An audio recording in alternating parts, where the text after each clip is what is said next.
शहर के इलाके अजीम कॉलोनी समेत शहर के मुख्यालय कन चाचड़पाड़े जफर बाजार इमाम बारगाह मिलत रोड समेत ॿियनि इलाक़नि में नालनि गटरनि ऐं ड्रेनेज जो गंदो पाणी बेकाबू थी क़ौमी शाहराह मेन रोड खे ॿोड़ींदो घरनि में काहे पियो। इलाके में वोट जो मंज़र नज़र अचण लॻो, दर्जने घर पाणी हेठि अची विया। अहिड़ी सूरताल बाद टाउन ऐं पब्लिक हेल्थ जो अमलो ड्यूटी तां गाइब थी वियो। शहरनि जे एहतिजाज बाद मेन रोड ते पाणी निकासी लाइ पत्थर उछलाया विया, जेके बि लुड़ी विया। मुतासिरनि मेन रोड ते कैंप क़ाइम करे वरिती, जितां गुज़रंदे PPM सरदार मोहम्मद बुशमार खे रोके चयो वियो, तव्हां कुझु कयो।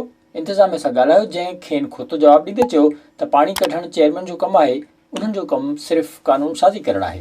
पार्टी जाऊं तव्हां बि असांजी हाणे जेका तव्हां आहे साईं कमु जंहिंजो आहे उहे करनि, बाक़ी चेयरमैन जो पंहिंजो कमु न आहे, जंहिंजो आहे उहे करनि जेके तो चूंडियल नुमाइंदा तव्हांजा चेयरमैन आहिनि, बिल्कुलु जेको MP हूंदो आहे उनजो कमु हूंदो आहे कानून साज़ी कराइण नेशनल प्रोविंशियल असेंबली में।